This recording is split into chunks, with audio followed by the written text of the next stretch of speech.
Très heureux de vous savoir nombreux déjà branchés sur Media Business Télévision pour suivre votre émission Débat Sport. Ce débat des sportifs qui est à son deuxième numéro, mesdames et messieurs, chers amis sportifs. Nous allons aujourd'hui parler exclusivement des Léopards. Ces Léopards qui ont joué déjà le jeudi au stade TP Mazembe et fait match nul contre la Tanzanie, un but partout avec le but de Demersi Mbokani, éliminatoire Coupe du Monde Qatar 2022 comme on l'a dit. Les Léopards qui débutent par un nul, bonne ou mauvaise affaire pour un retour à une Coupe du Monde après plus de 40 ans. C'est le grand sujet de cette émission, sans oublier que nous allons toucher à quelques sujets aussi d'actualité sportive, mais je ne suis pas seul sur ce plateau, mesdames et messieurs, chers amis sportifs. Je serai accompagné de deux confrères. En face de moi, il est l'habitué de cette émission, Félix Singabolembe, à qui je dis déjà bienvenue à cette émission. Merci, bonjour aussi à chers fidèles téléspectateurs de Media Business Télévision. À ses côtés, je vois Yannick Kabamba. Lui, c'est un amoureux du sport, c'est un analyste sportif, journaliste sur Media Business Télévision, à qui j'ai dit la bienvenue à cette émission. Merci beaucoup, monsieur Giovanni Mulumba. Voilà, c'est pas comme ça que l'on va commencer cette émission, mesdames et messieurs, chers amis sportifs. Mais en attendant, je vous rappelle quelques sujets qui ont fait l'actualité du sport. La FECOFA fixe la date de l'Assemblée Générale Extraordinaire Élective du comité de gestion de la Linafoot pour le 23 octobre. Le comité Bosco Mouepou qui est déjà fait mandat, le comité qui a été décrié par la DEFCO. Voilà la FECOFA qui venait de fixer déjà comme ça la date de la tenue de l'Assemblée Générale Extraordinaire Élective. L'autre actualité, c'est repoussement du championnat, la 27e édition de la Linafoot qui devrait initialement commencer pour le 4 septembre, mais qui va commencer par rapport à ces repoussements au 15 septembre 2021. Un match amical s'est joué entre le TP Mazembe et le Wydad Athletic de Casablanca. Score de ces matchs, 0 but partout. L'autre actualité, c'est Cristiano Ronaldo, ça c'est un international, qui est désormais meilleur buteur de l'histoire des sélections nationales avec 111 buts. Il bat comme ça le record de l'Iranien Ali Dei qui lui avait marqué 109 buts. Et puis, la dernière des actualités, c'est par là aussi que l'on va commencer cette émission. Youssouf Mulumbu, ancien capitaine des Léopards, refusé d'accès au stade TP Mazembe, le stade Kamalondo, pour assister au match RDC-Tanzanie. Félix Singabolembe, un joueur du niveau de Youssouf Mulumbu, un joueur qui a mouillé les maillots, qui a porté les brassards de la sélection nationale. Il se voit être refusé d'accéder au stade pour assister aux Léopards. Comment vous avez reçu cette information? Bon, tout simplement d'abord, il faut déplorer cela car c'est un caractère anti-sportif. Le football, c'est un sport qui exige le fair play. Aussi, en voyant l'image vraiment, donc ça prouve à suffisance que l'image sportive de l'arbitre du Mokatu du Congo ne fait qu'être torpillée avec ces genres d'actes, à ne pas vraiment du tout caresser. Et puis, nous lançons vraiment un appel fort au sein de gestionnaires du sport au niveau du pays, question de chercher vraiment à trancher ces genres de comportements, sinon ça risque de prendre une habitude. Yannick Kabamba, un ancien capitaine des Léopards, un joueur qui a refusé la France pour la RDC, qui a mouillé le maillot avec ses pays. À chaque fois qu'il était appelé, il a dit même payer lui-même ses transports pour venir jouer pour la RDC. Et aujourd'hui, il se voit être refusé d'accès dans un stade du pays pour assister au match des Léopards. Comment toi tu as reçu cette information? Merci beaucoup. Comme venait de dire mon frère à côté de moi, à ma gauche. Donc c'est déplorable d'abord de voir cette vidéo qui circule sur le net, dont Youssouf Mulumbu a été, on l'a interdit d'accéder au stade de TP Mazembe pour assister au match des Léopards, pour soutenir, booster les Léopards. Non, vous l'avez dit, vous l'avez souligné. Youssouf Mulumbu paye même ses transports pour venir. Voilà.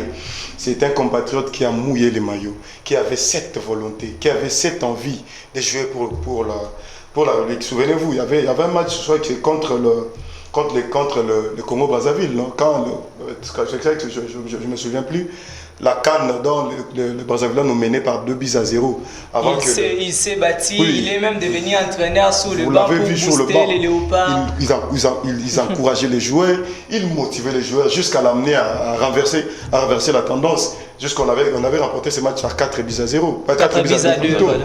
Donc Youssouf Moulou, c'était un compatriote, lui refusait d'accéder au stade pour soutenir ses compatriotes ou ses coéquipiers. Donc c'est déplorable. Et la FECOFA, bien les instances sportives doivent jeter un coup d'œil et puis chercher à arranger ces problèmes qui est survenu à notre compatriote. Voilà, le débat sport, il lance un appel à tous les dirigeants du sport au Congo, à toutes nos autorités sécuritaires, à un peu mettre de l'eau dans leur vin afin de respecter ces vaillants léopards qui ont mouillé les maillots au passé. Nous allons entrer dans les vifs de notre émission du sujet éliminatoire Coupe du Monde Qatar 2022. La RDC, comme c'était pour les éliminatoires de la CAN Cameroun, commence par un nil à domicile. Lubumbashi ne réussit toujours pas au Léopard, Félix.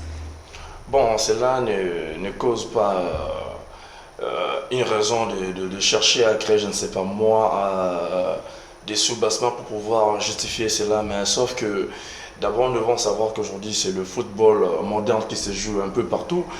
On voit les équipes telles que les Djibouti, Île Comorée, je ne sais pas moi, Sao Tomé Principe, jouer dans des éliminatoires de la CAN. Donc, c'est pour suffisance que le foot n'est plus archaïque comme c'était auparavant, après, permettez-moi le terme.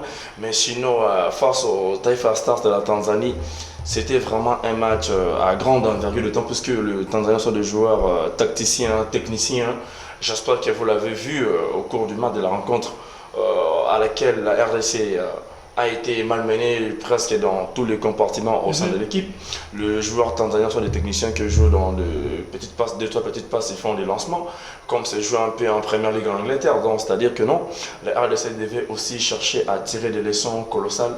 Question de bien vouloir préparer le prochain match qui nous restait à jouer pour pouvoir aussi affréter notre ticket aux éliminatoires de la Coupe du Monde, où nous devons chercher d'abord à éradiquer ces querelles, je ne sais pas moi, cette honte depuis plus de 45 ans, c'est juste un peu ça. Yannick, les statistiques pour les Léopards depuis 2018, ils ont joué 26 matchs, gagné que 4 matchs, dont 2 à domicile, 13 nuls et 9 défaites. Est-ce que c'est rassurant avec ces nouveaux nuls que la RDC peut se qualifier dans ce groupe qui est composé du Bénin, de la Tanzanie et du Madagascar qui nous a battus lors de la dernière CAN? Je croyais que tous on avait cette envie de voir à la tête de Léopard un nouveau staff technique pour faire répondre et puis pour répondre ou donner satisfaction aux Congolais par rapport aux résultats. D'autant que les Congolais ne mettent plus leur confiance à l'équipe nationale. Ça fait plusieurs années dont l'équipe nationale n'arrive plus à convaincre les Congolais. Vous comprenez? Parce que je vais un peu aller à la contre ce que mon ami a dit.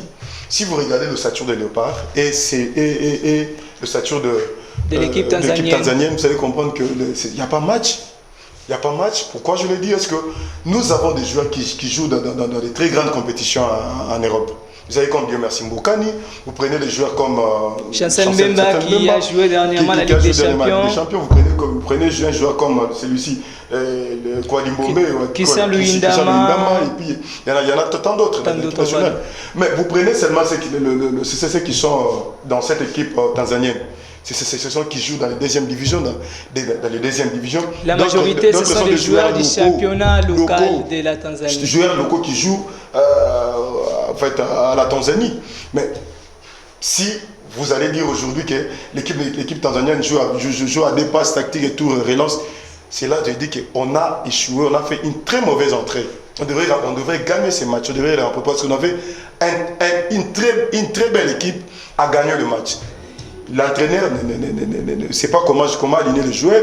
Il nous aligne 3 attaquants de pointe. Mbokami, Cédric Bakambu et puis et puis Sombalang.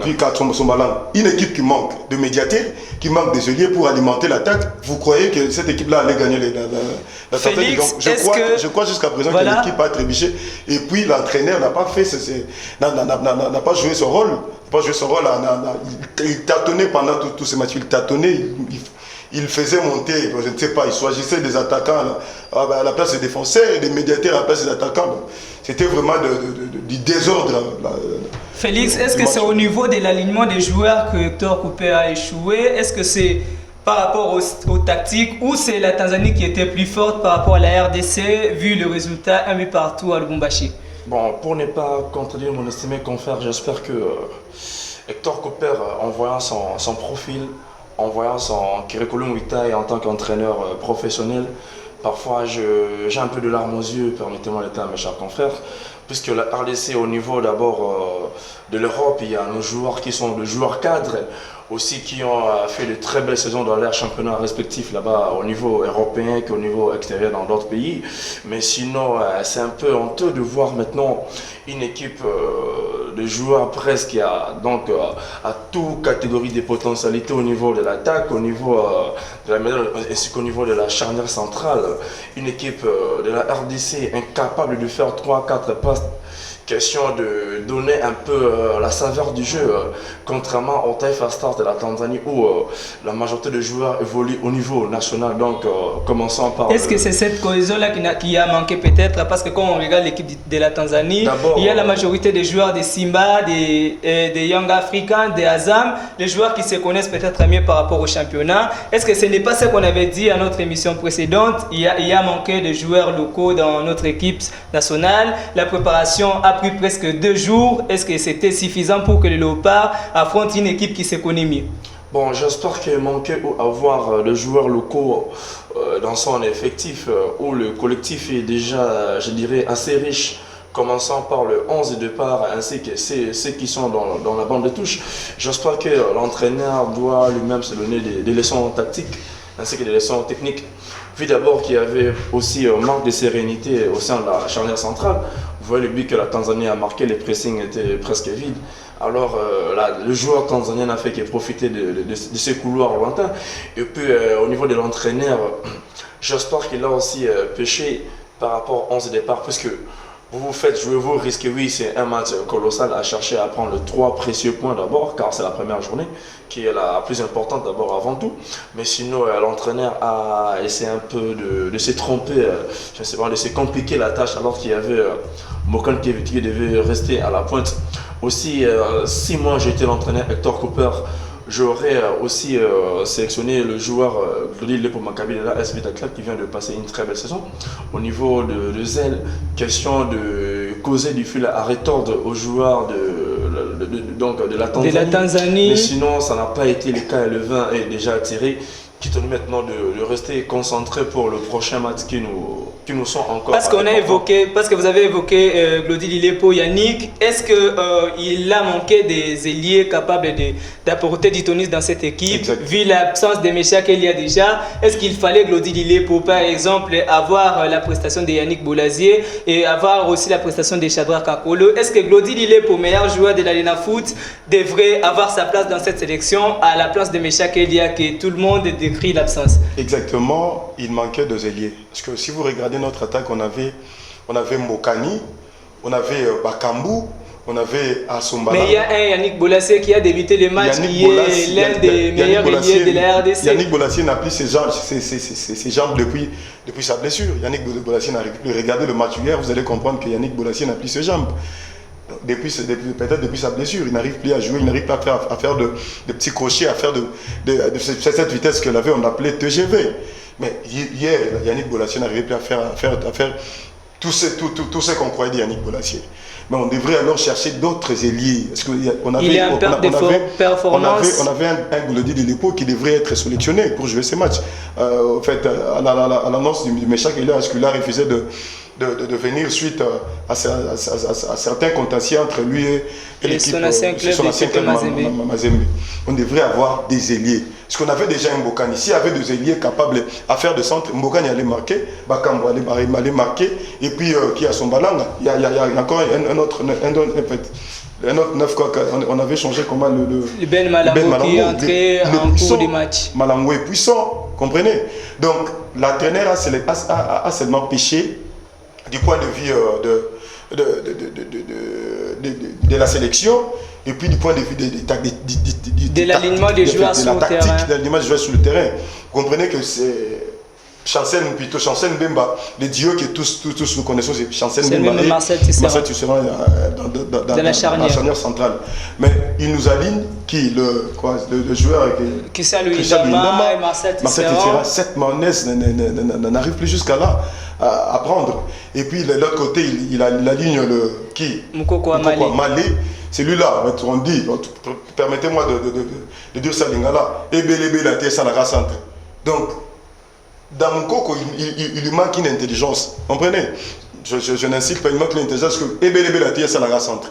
Il n'arrive pas à faire des crochets bien, à maîtriser la balle quand on le donne la passe. Donc, il y a un problème sérieux, il y a un problème tactique que l'entraîneur a péché. Donc, moi, je crois au prochain match, parce que le Bénin est allé gagner à Madagascar 2-0. 1-0. 2-1 plutôt. Le Bénin a gagné 1-0 contre les Malgaches. Félix, je reviens à vous. Yannick, je ne te coupe pas la parole, je vais rentrer à toi. On court derrière le temps. Félix, on a évoqué Mukoko Amale. Penses-tu que Issa Mampeko a toujours sa place dans cette sélection? Ou bien Jordan Ikoko qui, à chaque sélection, il est toujours blessé? Ou alors Diouma Chabani Wadol, les nouveaux des Young Africans, peuvent-ils avoir leur place sur le côté droit des Léopards? Bon, dans ces volets, je me suis posé d'abord la question de savoir si Hector Cooper s'est fait aussi influencer en quelque sorte.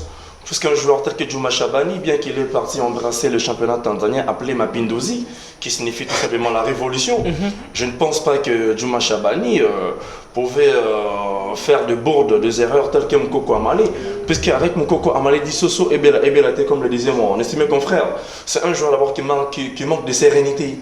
Il manque tout simplement d'abord la sérénité. C'est un joueur qui est endurant, qui donne vraiment le meilleur de lui-même sur le terrain. Mais je lui reprocherais en tant qu'interlocuteur sportif d'avoir une certaine sérénité qui puisse lui permettre aussi de se faire grand.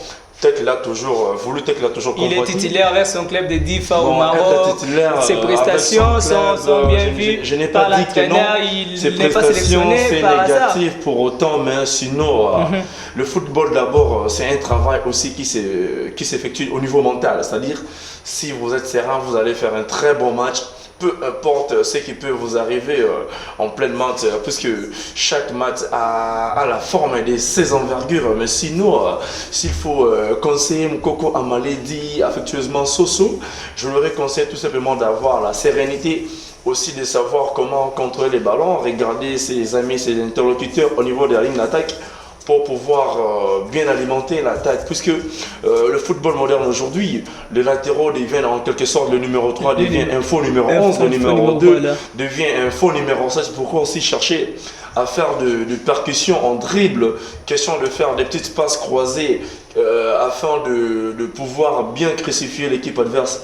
Voilà, avant de continuer, je vais vous donner ici quelques résultats de la zone Afrique, éliminatoire Coupe du Monde Qatar 2022. Le Centrafrique a fait jeu égal contre le Cap-Vert, 1 but partout. La Guinée-Bissau a fait jeu égal contre la Guinée, 1 but partout. Le Sénégal qui est allé battre le Togo 2-0. La Libye qui a gagné le Gabon 2-1. Le Mali qui a dominé le Rwanda 1-0. L'Égypte qui a battu l'Angola 1-0. Le Kenya qui a fait jeu égal contre l'Ouganda 0-0. La RDC, nous l'avons déjà dit, qui a fait jeu égal contre la Tanzanie 1 but partout. Le Madagascar qui a perdu sur son terrain contre le Bénin 1-0. Le Niger qui a perdu à domicile contre le Burkina Faso 2-0. La Namibie a fait jeu égal contre le Congo-Brazza 1 but partout. Le Maroc qui a battu le Soudan 2-0. Et l'Algérie, le champion d'Afrique, qui est allé atomiser le Djibouti sur la note de 8-0. Vous vous en doutez. Yannick, on rentre à vous. On va parler maintenant de Merci Mbokani. Le retour en sélection avec un but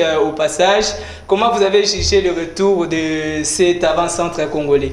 Un retour très positif, un retour avec un but. Il méritait finir les matchs? Exactement, pour moi il méritait finir le match parce que quand vous avez constaté que le changement de l'entraîneur n'a pas apporté grand chose. Donc Mbokani, ses retours, il a signé son retour, ça fait en fait c'est depuis 3 ans. Depuis 3 ans, je crois. 4 ans. 4 ans qu'il ne joue plus avec la sélection nationale. il fait son retour. Lui-même, il a soulevé sur un média de la place, il a dit, il fait son retour parce qu'on devrait... il a eu à discuter avec Cédric Bakambo au téléphone pour son retour dans la sélection nationale. Un retour très positif, un retour que tout le monde attendait. Mbokani aussi a marqué avec Sebi qui a permis que nous puissions sur une passe décisive aussi de Cédric Bakambo. Exactement, non, qui a permis que nous puissions faire même un match nul avec cette équipe tanzanienne. Donc un retour que moi je souhaite très positif. Félix, Mbokani qui rentre, il marque du coup de son retour. Est-ce que c'est un message qu'il lance à ses détracteurs, les gens qui ont toujours critiqué ce joueur par rapport à ses performances avec les Léopards? Ouais, j'espère que je n'ai rien à changer là-dessus.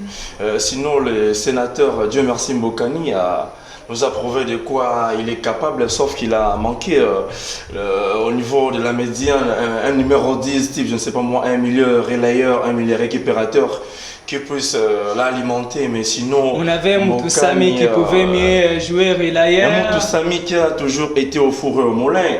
Hier, il était presque inaperçu face aux jeunes Tanzaniens de Taifa Stars. Vous voyez le match à grande envergure où il y avait des techniciens très souples avec le ballon. Une équipe tanzanienne qui circule le ballon avec sérénité, sinon avec beaucoup d'assurance. Hein. Lorsque Dieu merci Mbokani a marqué, excusez-moi, permettez-moi, voulais-je dire donc, a marqué le opening goal, j'espère que ça n'a pas créé autant la panique au sein de la défense tanzanienne, sauf que vu le style du jeu avec un certain Poulsen, l'ancien international danois que vous et moi nous connaissons mieux, qui est à la tête de cette sélection des Taïfa, qui a apporté le tonus au sein du collectif tanzanien. Mais sinon, Mbokani reste un joueur à respecter. Il y avait aussi l'apport de Fabrice Ngoma, puisque à son entrée, je sentis aussi qu'il y avait un petit changement au niveau de la médiane. Mais sinon, il a joué plus les relances alors que les ailiers n'étaient pas pensé peut-être à une éventuelle victoire précieuse que tout le sportif congolais attendait, c'est-à-dire comment question de mettre quelque chose là-dedans. Mais sinon, tout est déjà fait. Alors, je demanderai à l'entraîneur Hector Cooper de chercher maintenant à aligner ceux qui seront capables de faire en sorte que le sportif congolais puisse aussi donc se faire du bien aussi, chanter, n'est-ce pas, pour le vaillant léopard de la République démocratique du Congo, car tout reste encore à jouer, rien n'est encore perdu, bien que nous venons d'être tenus en échec par l'équipe tanzanienne. Voilà, avant de continuer et parler des chances des léopards dans ces éliminatoires, nous allons vous donner aussi les autres résultats dans ces éliminatoires Coupe du Monde Qatar 2022, la zone Europe, le Kazakhstan qui a fait jeu égal contre l'Ukraine 2 buts partout, Luxembourg, Azerbaïdjan 2 buts à 1, le Portugal de Cristiano Ronaldo qui a battu l'Irlande avec un doublé du Portugais, la France contre la Bosnie 1 but partout, le Danemark qui a battu l'Écosse 2 buts à 0, l'île Féroé qui a perdu contre l'Israël 0 buts à 4, la Moldavie qui a perdu contre l'Autriche 0-2, la Lettonie qui a battu le Gibraltar 3 buts à 1, le Norvège, Pays-Bas 1 but partout, Turquie, Monténégro 2 buts partout, Malte, Chypre 3-0, la Russie contre la Croatie 0-0, la Slovénie contre la Slovaquie 1 but partout, la Géorgie qui a perdu contre le Kosovo 0-1, la Suède qui a battu l'Espagne 2 buts à 1, l'Italie, Bulgarie 1 but partout, la Lituanie qui perd contre l'Irlande du Nord 1 but à 4, la République tchèque qui bat la Biélorussie 1-0, l'Estonie qui a perdu contre la Belgique 2 buts contre 5, l'Andorre qui a battu Saint-Marin 2-0, l'Hongrie qui a perdu contre l'Angleterre 0-4, la Pologne qui bat l'Albanie 4-1, l'Islande qui perd contre la Roumanie 0-2, la Liechtenstein qui perd contre l'Allemagne 0-2, la Macédoine qui a perdu contre l'Arménie, qui a fait jeu égal plutôt contre l'Arménie, 0 but partout en zone Amérique, l'Amérique du Sud, le Chili qui a perdu contre le Brésil 0-1, Venezuela, Argentine 1 contre 3, Pérou, Uruguay 1 but partout, Bolivie, Colombie 1 but partout, l'Équateur qui a battu le Paraguay 2 buts à 0. À l'Amérique du Nord, le Canada, Honduras 1 but partout, le Panama contre Costa Rica 0-0, Mexique, Jamaïque 2 buts à 1 et Salvador contre les États-Unis 0-0. On va parler maintenant des chances des léopards dans ces éliminatoires. Yannick Kabamba. Qu'est-ce que vous pensez de la suite? Déjà pour ce lundi, le match contre le Bénin qui a battu le Madagascar 1-0 et qui est premier du groupe. Vous pensez que la RDC pourra faire mieux à l'extérieur alors qu'on a perdu à domicile? Je crois que rien n'est perdu. La RDC a encore ses chances de gagner. Le problème, il faudrait mettre du sérieux. Donc l'entraîneur doit aligner une équipe capable de jouer avec le Bénin. Le Bénin vient est le premier du groupe J. Donc, il est allé battre à l'extérieur le Madagascar. Le Madagascar, le Malgache. Donc vous allez comprendre que on doit, avec l'arrivée de notre meneur du jeu Kebano, qui sera aussi présent au Bénin. Je crois que avec l'arrivée, parce que lui, le meneur de jeu, comment il s'appelle, Bolassi, il porte le ballon, il frappe, il donne aussi il distribue aussi la balle. Donc, je crois qu'avec l'arrivée du Bolassier, on espère quand même à une victoire, plutôt du Kebano, on espère quand même à une victoire du côté du Bénin. Parce que nous avons encore nos chances, c'est seulement il faudrait mettre les sérieux, dire aux joueurs qu'ils jouent pour la nation.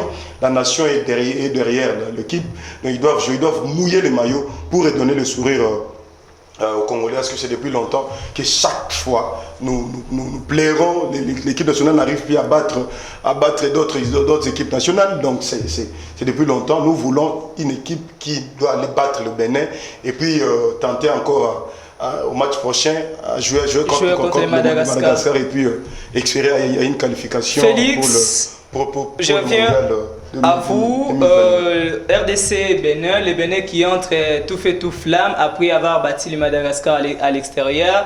Ils sont super motivés, ils vont jouer à domicile avec déjà 3 points dans leur poche. La RDC qui est un peu blessé avec Sénil qui doit faire un bon résultat pour prendre déjà la première position. Vous pensez que ça sera facile avec, comme l'a souligné Yannick, l'arrivée de Niskans Kebano au milieu du terrain? Bon, en fait, depuis que je suis humain, en suivant le sport, je pense que c'est un groupe qui est le plus abordable, le plus prénable, pour ne pas dire facile. Donc il faut d'abord commencer par respecter ses adversaires, à l'instar du Bénin en premier lieu, puisque c'est lui le leader du groupe. En fait, les écureuils du Bénin, ils sont aussi des techniciens, car ce sont des athlètes qui jouent un peu par des petites passes. Ils évoluent. Sans oublier que la majorité, comme la Tanzanie, ce sont des joueurs qui évoluent au pays. Oui, bien sûr que oui. Donc, c'est une équipe qui joue par les petites passes, un peu à un système des équipes du Maghreb, tel que le club marocain, égyptien, je ne sais pas moi, voulais-je dire. Est-ce que la RDC pourra s'en sortir dans ces matchs qui se jouent déjà pour ce lundi? Tout est question maintenant pour la RDC de chercher à cultiver une certaine sérénité au sein de la défense, aussi dans tous les autres compartiments de l'équipe. L'entraîneur Hector Cooper aussi de bien vouloir jouer son rôle, chercher maintenant à préparer le pion qu'il faut pour ce match, car c'est un match qui sera sans excuse une fois faire un résultat qui n'est pas du tout satisfaisant. Nous connaissons le sort, en quelque sorte ça devient un peu comme une hémorragie qui n'a plus de fin à chaque fois que nous sommes dans des phases assez importantes pour une éventuelle qualification. Nous terminons toujours par pleurer, par chercher à décrier peut-être l'entraîneur, chercher à mettre je ne sais pas moi, de médicaments dans nos poches. Dès que le match finit, il y a des tensions. Donc, essayons un peu d'abord d'éradiquer cette habitude-là. Maintenant, le vaillant Léopard doit prendre les choses au sérieux. Nous venons d'être tenus en échec par l'équipe tanzanienne. Maintenant, ce n'est plus la Tanzanie, c'est une autre équipe que la Tanzanie, qui est le Bénin. Alors, faites comme si nous avons perdu le premier match. Question de remettre en place le moral au zénith pour pouvoir chercher comment est-ce que nous allons glaner les 3 points importants face aux écureuils du Bénin. Ça sera peut-être la dernière question de cette émission parce que nous sommes presque à la fin. Yannick, si vous étiez Hector Cooper, quel 11 alignerez-vous face au Bénin déjà pour ce lundi? Si j'étais à la place de Hector Cooper, qui est le sélectionneur national, à qui jusque-là nous donnons encore la confiance, parce que pour le match contre le Bénin, j'alignerai du flanc droit, qui est le joueur de TP Mazembe, il s'appelle Dio Issamampeko, Fabrice Ngo Fafana Kito, latéral gauche, celui qui avait joué le match hier, Glody Ngunda, Axe, Chancel Mbemba et Tisserand, à qui tu fais confiance. Oui, à qui je fais confiance. Chancel Mbemba et Tisserand. Toujours numéro 6, je mets le joueur qui a joué comment il s'appelle encore? Moutousami. Et puis Fabrice Ngoma. Voilà. Dieu merci Mbokani et qui Dieu merci Mbokani et notre joueur, celui qui joue au Chili, et à la Chine, Cédric Bakambu, Kebano, et puis Akolo, c'est tout. C'est mon équipe que je dois aligner. Est-ce que je crois avec cette équipe? Félix, ton 11 face au Bénin, si tu étais à la place d'Hector Cooper, quel 11 alignerais-tu pour avoir les 3 points face au Bénin? Bon, si j'étais à la place d'Hector Cooper, j'aurais aligné d'abord comme numéro 9 Dieu merci Mbokani. Dans les ailes, à la droite, Glody Lepo Maccabi. À gauche, qui n'est pas sélectionné malheureusement. Là, mais malheureusement, c'est juste une proposition. En parlant de ceux qui sont dans la liste, pour aider Hector Cooper à faire un bon résultat, si tu étais à sa place, quel 11 alignerais-tu? Bon, d'abord commençons par Mbokani. Bon là, si à gauche ou à droite, c'est un joueur polyvalent dans les ailes. Et puis, au niveau de la médiane, j'aurais aligné comme numéro 10 type Kebano. Le numéro 8 serait Fabrice Ngoma, ainsi que le numéro 6, Moutousami. Au niveau des latéraux, ils sont déjà connus. Issa Majo, ainsi que Glody Ngunda Muzinga, des Riga, en Lettonie. Et puis au niveau de la charnière centrale, Marcel Tisserand, Chancel Mbemba, c'est fini, l'équipe va gagner. Merci, c'est par ici que nous allons mettre un point final à cette émission, ce deuxième numéro des débats sport, votre débat des sportifs. Félix, je te dis merci une fois de plus d'avoir répondu présent à cette émission. Merci à vous aussi s'il vous plaît, et puis merci à toute l'équipe rédactionnelle de Media Business Télévision de nous faire toujours confiance. Yannick, c'était ta première fois de participer au débat des sportifs. J'espère que ça ne sera pas aussi la dernière. Nous te disons merci d'avoir répondu présent. Merci beaucoup, Gévoni Moulumba. À vous, chers téléspectateurs, amis des débats sport, vous qui suivez Media Business Télévision, nous vous disons merci. C'est déjà la fin comme ça de débat sport d'aujourd'hui. Moi et vous, on va se retrouver pour la semaine prochaine pour un nouveau numéro. Nous transmettons toutes nos bonnes choses aux Léopards qui vont déjà jouer pour ce lundi face au Bénin. C'est les 6. Ils vont jouer au Bénin pour la deuxième journée des éliminatoires Coupe du Monde Qatar 2022. Moi et vous, on se retrouve pour le prochain numéro. D'ici là, portez-vous bien et faites toujours confiance au débat des sports qui va non seulement vous donner des informations sur le sport, mais aussi des analyses et des pistes de solutions. Je vous dis au revoir et à plus.